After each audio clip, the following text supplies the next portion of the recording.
అప్రకటిత current కోతలతో రాష్ట్రంలోని అన్ని వర్గాల ప్రజలు, రైతులు, ఇటు గృహ అవసరాలు, పారిశ్రామిక అవసరాలు, అన్ని వర్గాల ప్రజలు కూడా నానా ఇబ్బందులు పడుతున్నటువంటి పరిస్థితి ఏర్పడ్డది.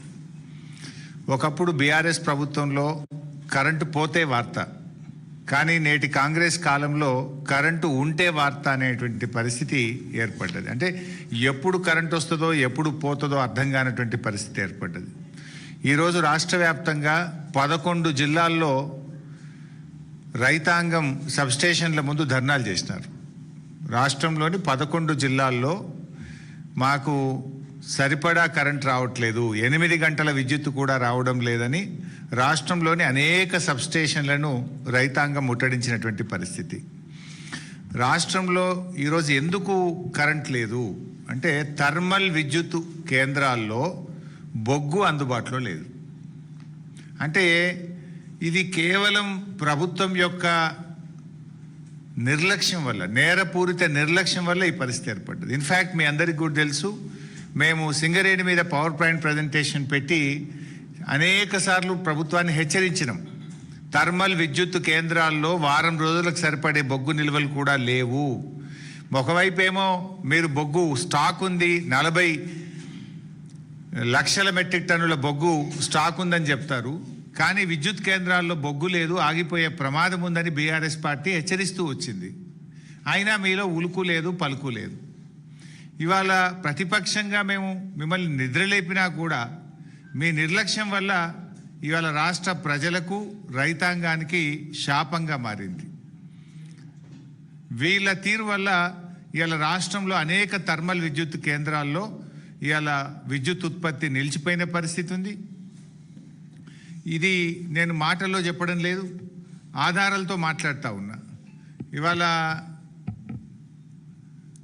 రాష్ట్రంలో కొత్తగూడెం కానీ, కాకతీయ, భద్రాద్రి, యాదాద్రి అన్ని పవర్ సబ్స్టేషన్లో, థర్మల్ పవర్ స్టేషన్స్లో ఈరోజు కూడా 6 నుంచి 7 రోజులకు మించి స్టాక్ లేదు. ఇవాళ యాదాద్రి థర్మల్ పవర్ స్టేషన్లో 2 యూనిట్లు మూతపడ్డాయి బొగ్గు లేక. యూనిట్ నెంబర్ 1, యూనిట్ నెంబర్ 4 అంటే 1600 మెగావాట్ల విద్యుత్ ఉత్పత్తి బొగ్గు లేకపోవడం వల్ల యాదాద్రి థర్మల్ పవర్ ప్లాంట్లో విద్యుత్ ఉత్పత్తి నిలిచిపోయింది. భద్రాద్రి థర్మల్ పవర్ ప్లాంట్లో 270 మెగావాట్ల పవర్ ప్లాంట్లో విద్యుత్ ఉత్పత్తి నిలిచిపోయింది. అంటే బొగ్గు కొరత వల్ల కొంత, నిర్వహణ వైఫల్యం వల్ల కొంత, ఇవాళ రాష్ట్రంలో విద్యుత్ ఉత్పత్తి ఆగిపోయి అప్రకటిత కోతలకు నిలయంగా ఈరోజు తెలంగాణ మారింది. మొత్తం నిజంగా ఈరోజు అసలు విద్యుత్ కోత ఎందుకు ఉండాలండి? ఇదేం సీజన్ కాదు, ఎండాకాలం అంతకంటే కాదు. వాస్తవానికి లోడ్ కూడా హార్డ్లీ 15,000 మెగావాట్లు ఉంది. మన రాష్ట్రంలో చూస్తే మన 7,000 మెగావాట్లు థర్మల్ విద్యుత్తు స్థాపిత సామర్థ్యము, 5,000 మెగావాట్లు సోలార్ సామర్థ్యము, మరో 3,000 మెగావాట్లు సెంట్రల్ గవర్నమెంట్ నుంచి కూడా మనకు వస్తుంది. సరిపడా విద్యుత్ సామర్థ్యం కలిగి ఉన్న తెలంగాణ, కానీ మీ నేరపూరిత నిర్లక్ష్యం వల్ల, బొగ్గు నిల్వలు లేకపోవడం వల్ల, నిర్వహణ వైఫల్యం వల్ల ఇవాళ కరెంటు ఉత్పత్తి జరగడం లేదు. ఉదాహరణకు నిన్నటి మీరు చూస్తే 14వ తేదీ తెలంగాణ థర్మల్ విద్యుత్తు స్థాపిత సామర్థ్యం 7,180 మెగావాట్లు. నిన్న ఎంత కరెంటు ఉత్పత్తి అయిందంటే 3,190 మెగావాట్లు. ఎంత అన్యాయం చూడండి. స్టేషన్ వైజ్ కూడా పెట్టాం మీకు. మన కెపాసిటీ ఉంది తెలంగాణకు 7,180 మెగావాట్ల విద్యుత్ ఉత్పత్తి చేసే సామర్థ్యం తెలంగాణ రాష్ట్రానికి ఉంది. ఇది గౌరవ కేసీఆర్ గారు, బీఆర్ఎస్ ప్రభుత్వం చేసిన కృషి. 4,000 మెగావాట్లు యాదాద్రి చేసినాము, అక్కడ భద్రాద్రి చేసినాము. కానీ మేము కట్నీళ్ళు పెట్టిన పోయేలే ఇచ్చిపోతే నడపశాతం గవర్నమెంట్ ఏంది ఇది? నిన్నటిది ఇది. This is not my figure, ఇది ఆన్లైన్ ఫిగర్. నిన్న 7,180 మెగావాట్ల సామర్థ్యం తెలంగాణకు ఉంటే వీళ్ళు ఉత్పత్తి చేసింది 3,190 మెగావాట్లు. అంటే మీరు సగం కూడా చేస్తలేరు. అంటే ఇలా మన రాష్ట్రానికి ఉన్నటువంటి సామర్థ్యంలో 44% ఉత్పత్తి చేస్తున్నారు, 66% మూతపడేసింది మీరు. రాష్ట్రానికి ఉన్న కెపాసిటీని కూడా విద్యుత్ ఉత్పత్తి చేయక అప్రకటిత కోతలు పెడతా ఉన్నారు. ఎప్పుడు పడితే అప్పుడే కరెంటు పోతా ఉంది. ఇవాళ రైతులు రోడ్ల మీదకి వచ్చారు. 11 జిల్లాల్లో సబ్స్టేషన్ల ముందు ధర్నాలు చేసింది ఇవాళ రైతులు, మాకు కరెంటు సరిపోవడం లేదు అని. బొగ్గు సరఫరాలో వైఫల్యము, నిర్వహణలో వైఫల్యము, బొగ్గులో స్కాము, పవర్లో స్కాము, శాండ్లో స్కాము, ల్యాండ్లో స్కాము, అంతా స్కాములమయం. అసలు ఈ రాష్ట్రం మీద సోయే లేదు, మీకు బాధ్యతనే లేదు. మీకు మీ నిర్లక్ష్యం వల్లనే ఈరోజు విద్యుత్ ఉత్పత్తిలో ఇబ్బందులు వచ్చినాయి, సరఫరా తగ్గింది. అందుకే రాష్ట్ర వ్యాప్తంగా ఈరోజు కరెంటు కోతలు జరుగుతూ ఉన్నాయి. ఇలా పరిస్థితి ఏంది? ఒకవైపు వర్షాలు పట్టలేవు, ఎలినినో వస్తుందని 3 నెలల కిందనే ప్రపంచం చెప్పింది, కేంద్ర ప్రభుత్వం చెప్పింది, శాస్త్రవేత్తలు అందరూ కూడా చెప్తున్నారు. మరి మీ ముందస్తు ప్రణాళిక ఉండొద్దా? మీకు ముందు జాగ్రత్త చర్యలు ఉండొద్దా? ఇలా రిజర్వాయర్లలో నీటి నిల్వ సామర్థ్యం 33% ఉంది తెలంగాణలో, దేశంలోనే అతి తక్కువ. హైడల్ పవర్ ఉత్పత్తి చేద్దామంటే నీళ్లు లేవు, థర్మల్ పవర్ ఉత్పత్తి చేద్దామంటే బొగ్గు లేదు. అంటే అసలు ఏం చేస్తున్నారు మీరు? గవర్నమెంట్ నడిపే వాళ్ళకు ఇలా మరి నీళ్లు లేవు, హైడల్ పవర్ ఉండదు ఈసారి, మరి కనీసం థర్మల్ పవర్ అన్న 100% ఉత్పత్తి చేయాలి, దానికి బొగ్గు నిల్వలు స్టాక్ పెట్టుకోవాలి అనే సోయి చేయాల్సిన బాధ్యత లేదా? బొగ్గు మంత్రి, విద్యుత్ మంత్రి 2 బట్టిగారే కదా. ఆనాడు కేసీఆర్ గారు ఉదయం లేవంగానే ఖచ్చితంగా రాష్ట్రంలో కరెంటు సరఫరా మీద 5 నిమిషాలు రివ్యూ చేసినాకనే ఆయన దినచర్య ఆ రోజు ప్రారంభమయ్యేది. కానీ ఈ ముఖ్యమంత్రికి, ఉప ముఖ్యమంత్రికి కనీస సోయి కూడా లేకుండా పోయింది. అందుకే ఇలా ఎడాపెడా కోతలు. పేరుకే మాది కాంగ్రెస్ పార్టీ పేటెంట్ అంటారు. నిజంగా 24 గంటల విద్యుత్తు రైతులకు ఎక్కడన్నా వస్తుందా? 8 గంటల విద్యుత్తు కూడా ఇలా తెలంగాణ రైతాంగానికి రావడం లేదు. కరువు వస్తుందని ఎప్పటి నుంచో చెప్తున్నా కూడా ఈ ప్రభుత్వానికి నీళ్లు ఎత్తడం మీద ధ్యాస లేదు, విద్యుత్ ఉత్పత్తి మీద ధ్యాస లేదు. వీళ్ళ ధ్యాస అంతా దేని మీద అంటే కమిషన్ల మీద, కొట్లాటల మీద తప్ప ఇవాళ ప్రజల మీద, రాష్ట్రం మీద, విద్యుత్ ఉత్పత్తి మీద, గోదావరి జలాలు ఎత్తడం మీద వీళ్ళకి ధ్యాస లేకపోవడం వల్లనే రాష్ట్రంలో ఈరోజు ఈ ఇబ్బందులు వస్తూ ఉన్నాయి.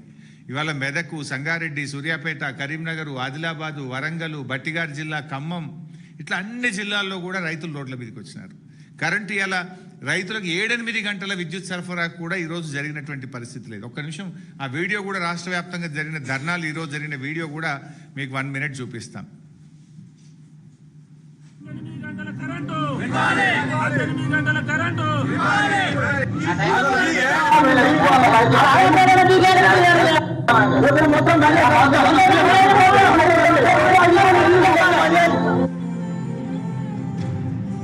ఇవాళ డేలో కూడా అసలు 6 గంటలు కూడా రావడం లేదు.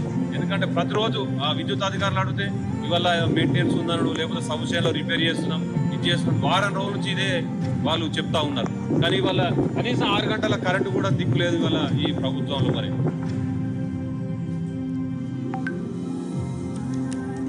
చెప్పారు సార్, 40 అవర్స్ ఇప్పిస్తా చెప్పారు.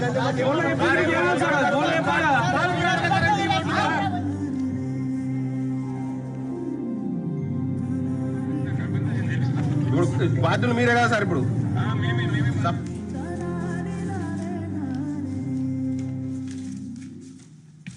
సో ఈరోజు అంటే అవకాశం ఉండి ఇక్కడ కొత్తగా ప్లాంట్లు పెట్టాల్సిన అవసరం లేదు. కేసీఆర్ గారు ముందు చూపుతో 4000 మెగావాట్ల యాదాద్రి థర్మల్ పవర్ ప్లాంట్ పెట్టాం, 1200 మెగావాట్ల భద్రాద్రి థర్మల్ పవర్ ప్లాంట్ పెట్టినాం. సోలార్ 4000 మెగావాట్ల సోలార్ సామర్థ్యం. Almost Telangana installed capacity is 23,000 megawatts. ఈరోజు లోడ్ ఎంత ఉన్నది? 14,000, 15,000 ఉన్నది. 23,000 మెగావాట్ల సామర్థ్యం తెలంగాణకుంటే 14,000-15,000 మెగావాట్ల లోడ్ లేదు. ఇలా ఎందుకు కరెంట్ కట్ చేస్తున్నారు? అంటే 7,180 మెగావాట్ల థర్మల్ పవర్ రావాల్సిన చోట 3,190, 44% థర్మల్ విద్యుత్తు మీరు ఉత్పత్తి చేస్తున్నారు. అంటే దీనికి కారణం ఏంది? బయట కరెంటు కొంటున్నారు. ఇవాళ రోజుకు 80 మిలియన్ యూనిట్ల కరెంటు పవర్ ఎక్స్చేంజ్లో కొంటున్నారు. అంటే నువ్వు ఉత్పత్తి చేసుకునే కరెంటు బంద్ పెట్టి బయట ఎందుకు కొంటున్నారు మీరు? ఈ భారం వినియోగదారులు, ప్రజలు, పారిశ్రామికవేత్తలు ఎందుకు భరించాలి? You have the capacity. కానీ బొగ్గు లేదు అని చెప్పి తాళం వేస్తున్నారు, బంద్ పెడుతున్నారు. బంద్ పెట్టి ఏం చేస్తున్నారు? బయట 80 మిలియన్ యూనిట్ల కరెంటు కొంటున్నారు ఒక రోజుకు ప్రైవేట్ ఎక్స్చేంజ్లో, అడ్డగోలు కాస్ట్ పెట్టుకుంటున్నారు. అసలు ఇది ఎంత నిర్లక్ష్యం! ప్రభుత్వం చేతగానితనం వల్ల, సోయి తప్పడం వల్ల, ముందు జాగ్రత్త లేకపోవడం వల్ల, ప్రణాళిక లేకపోవడం వల్ల, ప్లానింగ్ లేకపోవడం వల్ల ఇవాళ ప్రజలు కోతలతో ఇబ్బంది పడుతున్నారు, రైతులు రోడ్లెక్కుతున్నారు. ఇవాళ రాష్ట్రం మీద కన్జ్యూమర్స్ మీద విపరీతమైనటువంటి భారం పడతా ఉంది. ఇవాళ ఇంకా ఒక ఇంపార్టెంట్ పాయింట్ కూడా నేను ప్రభుత్వాన్ని అడగదలుచుకున్నా, ప్రజల ముందు కూడా పెట్టదలుచుకున్నా. ఇవాళ సింగరేణి వెబ్సైట్ ఉంటుంది. సింగరేణి వెబ్సైట్లో మొన్న జనవరి వరకు రోజు ఎంత ప్రొడక్షన్ అవుతా ఉంది, అందులో గ్రేడ్ ఏంది, G5, G6, G7, G8, G12 ఎంత, G14 ఎంత, G13 గ్రేడ్ కోల్ ఎంత ఉత్పత్తి అయింది అనేది ప్రొడక్షన్ డీటెయిల్స్ బీఆర్ఎస్ హయాంలో ఓపెన్గా కనబడేది, నో సీక్రెట్. కానీ అలా కాంగ్రెస్ రాగానే ఆ వెబ్సైట్ క్లోజ్ చేసేసారు. అసలు ఏ రోజు ఎంత కోల్ ఉత్పత్తి అవుతుంది, ఎంత స్టాక్ ఉంది, supply details and coal quality, ఇది ఏది కూడా ప్రజలకు కనబడకుండా దాన్ని ఆ వెబ్సైట్ని క్లోజ్ చేసింది. అంటే పారదర్శకత లోపించింది. చెప్పుకుండేమో ప్రజాపాలన, చేసేదంతా చీకటి పాలన, పారదర్శకతనే లేదు ఈ ప్రభుత్వంలో. ఇవాళ ఏం జరుగుతుంది, క్వాలిటీ కోల్, మంచి కోల్ నైనీ బ్లాక్లో కానీ సింగరేణిలో వచ్చే మంచి బొగ్గును తమిళనాడుకు, కర్ణాటకకు, ప్రైవేటు ఐరన్ ఓరు స్టీల్ మ్యానుఫ్యాక్చరర్స్కు, ఆంధ్రప్రదేశ్కు, ఇతర రాష్ట్రాలకేమో మంచి బొగ్గు అమ్ముతున్నారు. తెలంగాణకేమో స్క్రాప్ బొగ్గు, పనికిరాని బొగ్గు, మన సింగరేణి మనకు పనికిరాని బొగ్గు పంపుతుంది. రోజుకు 100 రేకులు వస్తే 70 రేకులు రిజెక్ట్ అవుతున్నాయి, 30 రేకులే పాస్ అవుతున్నాయి. ఇలా మంచి క్వాలిటీ బొగ్గు మన సింగరేణి మన తెలంగాణలో ఉంటుంది, మనకు నాణ్యమైన బొగ్గు రాదు. తమిళనాడుకో, స్టీల్ ప్లాంట్లకో, ప్రైవేట్ ఆపరేటర్లకో, కర్ణాటకకో, ఆంధ్రప్రదేశ్కి ఏమో మంచి బొగ్గు పోతుంది, తెలంగాణకు రిజెక్టెడ్ బొగ్గు వస్తున్నది. దానివల్ల ఇవాళ థర్మల్ కేంద్రాల్లో విద్యుత్ ఉత్పత్తి ఆగిపోతున్నది. అసలు ఎంత బొగ్గు ఉత్పత్తి అయింది, ఏ క్వాలిటీ బొగ్గు ఉత్పత్తి అయింది, ఏ రాష్ట్రానికి ఎంత పోతుందని వెబ్సైట్లో కనబడేదాన్ని మూసేసిండ్రు, ప్రజలకు కనబడకుండా చేసిండ్రు.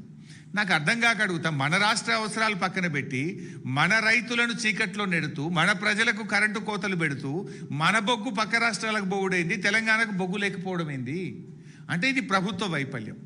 ఈ ప్రభుత్వంకు రైతులంటే పట్టదు, రైతులంటే ఒక నిర్లక్ష్యం అనేటువంటిది చాలా స్పష్టంగా ఈరోజు మనకు దీన్ని బట్టి కనబడతా ఉంది.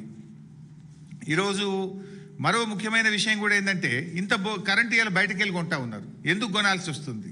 నీకు సామర్థ్యం ఉండంగా నీ దగ్గర సింగరేణి పెట్టుకొని నువ్వు నీ బొగ్గు సరఫరా చేయక నువ్వు బయట ఎందుకు కొనాల్సి వస్తుంది? ఈ భారం అంతా ప్రజలు ఎందుకు భరించాలనో ఇలా రాష్ట్ర ప్రభుత్వం సమాధానం చెప్పాలి. ఎందుకు 44% ఉత్పత్తి చేస్తుండ్రు, 66% థర్మల్ పవర్ ప్లాంట్లు ఎందుకు మూత వేసినారో రాష్ట్ర ప్రజలకు సమాధానం చెప్పాలి.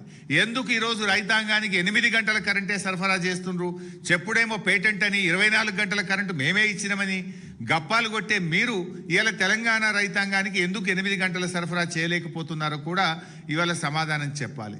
ఇవాళ రాష్ట్రంలో లో వోల్టేజ్తోని రైతుల మోటార్లు, ట్రాన్స్ఫార్మర్లు విపరీతంగా కాలిపోయి రైతులు బాగా ఇబ్బంది పడుతున్నటువంటి పరిస్థితి ఉంది. మీ ప్రభుత్వం వచ్చినాక అన్ని కోతలే. రుణమాఫీ చేస్తామన్నారు, సగం మంది రైతులకు కోత పెట్టిండ్రు. రైతు భరోసా మేము 15,000 ఇస్తామన్నారు, 3 సీజన్లకు రైతు భరోసాలో కోత పెట్టిండ్రు. యూరియా ఎరువుల సరఫరాల్లో కోతలు పెట్టినారు. పంటల బోనస్లో 2 యాసంగి పంటలకు కోత పెట్టినారు. ఇలా వ్యవసాయానికి 24 గంటల కరెంట్ ఇచ్చేది ఉంటే ఇలా 12 నుంచి 16 గంటలు కోత పెట్టి రైతులకు 8 గంటల కరెంట్ ఇస్తున్నారు. కరెంటులో కూడా కోత పెట్టిండ్రు. ఫైనల్గా మీది ఏంటంటే కోతల సర్కారు, వాతల సర్కారు. కోతలు ఎక్కువ, వాతలు ఎక్కువ. ఇలా వాతలు ఎన్ని పెట్టిండ్రు? మోటార్ సైకిల్ కొంటే ట్యాక్స్ పెంచిండ్రు, విస్కీ బీర్ల మీద ట్యాక్స్ పెంచిండ్రు, రిజిస్ట్రేషన్ భూముల ధరలు పెంచిండ్రు. ఇప్పుడు ఇక భూమి పన్ను కూడా వేస్తారట. ఇంకా అటు వాతలు పెడుతుండ్రు, ఇటు ఉన్న పథకాల్లో, సంక్షేమ పథకాల్లో కోత, రైతులకు అందేటువంటి వివిధ కార్యక్రమాల్లో కోతలు పెట్టేటువంటి కార్యక్రమంలో ఈ ప్రభుత్వం ముందుకు పోతా ఉంది. అదేవిధంగా ఇండస్ట్రీస్లో చూస్తే ఓపెన్ యాక్సెస్ కింద మేము ఇండస్ట్రీస్ గ్రీన్ పవర్ తెచ్చుకోవచ్చు అని ఒక గ్రీన్ ఎనర్జీ పాలసీ తెచ్చింది ఈ ప్రభుత్వం. 3,000 మెగావాట్లకు పారిశ్రామికవేత్తలు దరఖాస్తులు పెట్టుకున్నారు. ఎందుకు అప్లికేషన్లు క్లియర్ చేస్తలేరు?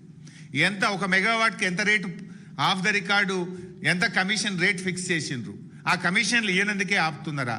గ్రీన్ ఎనర్జీ పాలసీ తెచ్చి పారిశ్రామికవేత్తలు ఓపెన్ యాక్సెస్కు దరఖాస్తులు పెడితే ఎందుకు ఈ రోజు వరకు ఆ దరఖాస్తులు క్లియర్ చేస్తలేరు?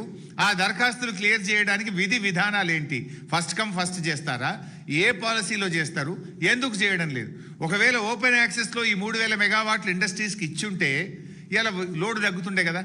వాళ్ళు బయటకు వెళ్ళి తెచ్చుకుంటే, గ్రీన్ ఎనర్జీ తెచ్చుకుంటే, వాళ్ళ సొంత ఎనర్జీ తెచ్చుకుంటే ఇవాళ ఈ రాష్ట్రం మీద భారం తగ్గుతుండే కదా. 1 సంవత్సరం నుంచి అప్లికేషన్లు పెండింగ్లో పెట్టి కమిషన్ల కోసం కక్కుర్తుబడి ఇవాళ గ్రీన్ ఎనర్జీ పాలసీని ఆపినరు, ఓపెన్ యాక్సెస్ పాలసీ కింద పారిశ్రామికవేత్తలకు కూడా ఇవ్వకుండా ఆపుకొని పెట్టుకున్నారు.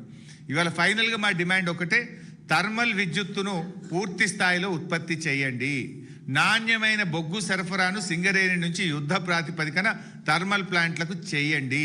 రాష్ట్రంలో రైతాంగానికి ఇప్పటికే మీరు కాళేశ్వరం నీళ్ళెత్తక అటు కరువు కోరల్లో చిక్కుకున్న రైతులకు నాణ్యమైన 24 గంటల విద్యుత్ సరఫరా చేయాలని, రైతాంగాన్ని ఆదుకోవాలని రైతుల పక్షాన బీఆర్ఎస్ పార్టీ డిమాండ్ చేస్తుంది. కరెంటు సరఫరాలో ప్రభుత్వం వెంటనే చర్యలు తీసుకోకపోతే రైతుల పక్షాన బీఆర్ఎస్ పార్టీ పెద్ద ఎత్తున పోరాటానికి శ్రీకారం చుడుతుందని ఈ ప్రభుత్వాన్ని హెచ్చరిస్తున్నాం. Thank you.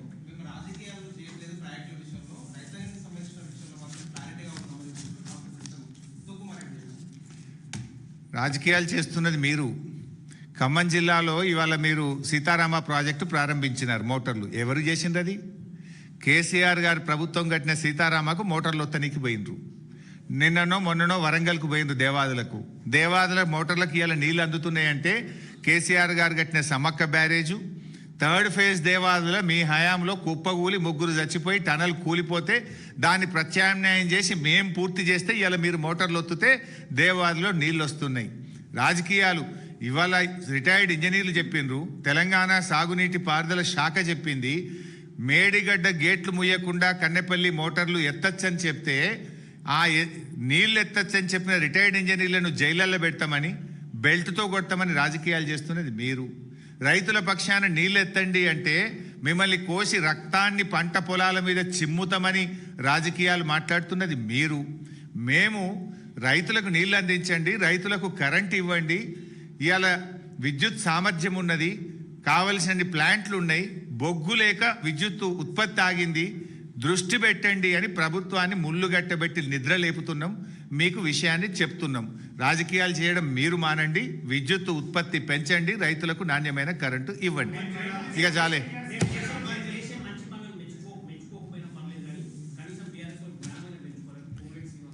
చేసిన మంచి పనులు ఏందండి? 2 పంటలకు బోనస్ ఎగ్గొట్టుడు మంచి పనా? మీరు చేసిన మంచి పని రుణమాఫీ కోసం 35,000 కోట్లు పెట్టామని బడ్జెట్లో అసెంబ్లీలో చెప్పి 18,000 కోట్లు చేసి మిగతా 18,000 కోట్లు ఎగ్గొట్టడం మీరు చేసిన మంచి పనా? పంటలు కొనండి అంటే 5 కిలోల తరుగు పెట్టి రైతుల ఉసురు పోసుకోవడం మీరు చేసిన మంచి పనా? మీరు చేసిన మంచి పని 24 గంటల కరెంటు కేసీఆర్ గారు ఇస్తే 8 గంటల కరెంటు కూడా రైతులకు ఇవ్వకపోవడం అనేది మీరు చేసిన మంచి పనా? 3 పంటలకు రైతు బంధు ఎగ్గొట్టడం మీరు చేసిన మంచి పనా? భూముల ధరలు పెంచి ఇవాళ రిజిస్ట్రేషన్ ఛార్జీలు పెంచడం మీరు చేసిన మంచి పనా? మద్యం మీద ఆర్టీఏ ట్యాక్సులు పెంచి ప్రజల మీద భారం వేయడం మీరు చేసిన మంచి పనా? అవ్వాతాతలకు 4,000 పెన్షన్ గెలిచిన మొదటి నెలలో ఇస్తామని 31 నెలలైనా అవ్వాతాతలకు పెన్షన్ ఇవ్వకపోవడం మీరు చేసిన మంచి పనా? మీరు చేసిన మంచి పనులు ఏమన్నా ఉన్నాయంటే స్కాములే తప్ప మీరు చేసిన నిజమైన మంచి పనులు ఏం లేవు. మీ పాలనలో ఉన్న స్కాములే తప్ప మంచి పనులు లేవు. Thank you.